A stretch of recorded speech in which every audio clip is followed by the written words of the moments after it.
Okay. I describe Ahmadi Muslims as passive Muslims because of the way they conduct their preaching and their jihad through word of mouth rather than... What do you mean by passive? Pessimists? No, passive. But they are very active Muslims, aren't they? Yeah. Yes. But my question sort of comes and sort of relates to war really later on. That's right, yes. As I said, they conduct themselves through word of mouth rather than by the sword. You know, Peaceful, non-violent Muslims, yeah. Right. But are Muslims allowed to be pacifists? These terms don't mean much. In fact, they're very confusing. Forget about that. Just ask the simple question whether Islam advocates the use of coercion in any form in an attempt to change the views of the world. That is the valid question, isn't it? Clear cut? And my answer is no. Absolutely no. In relation to war... That's a different thing altogether. Yeah, and in relation to loyalty as well to the country that you live in. Because like a lot of, let's say, Pakistani Muslims who are born in England... There is no such possible situation where Islam cannot come into terms with the political belongings and national loyalties.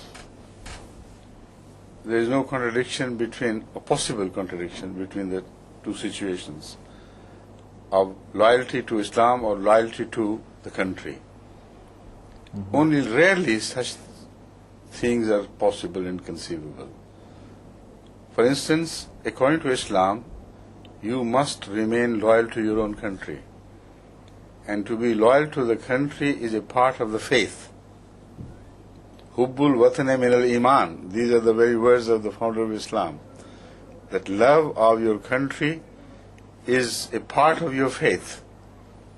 So after that, how could you conceive the situation where they should contradict?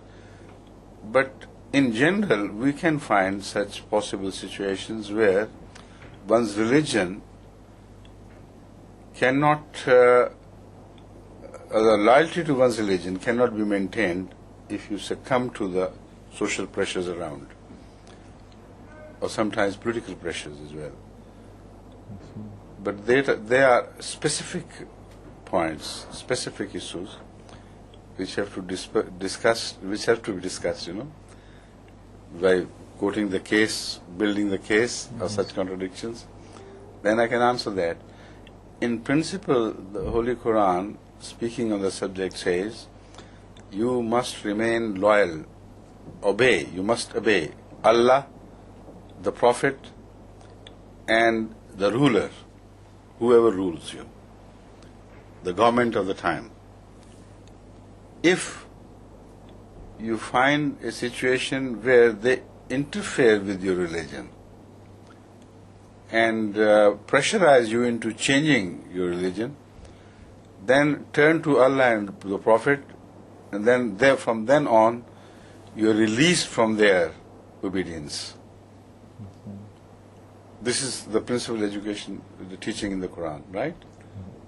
Thank you.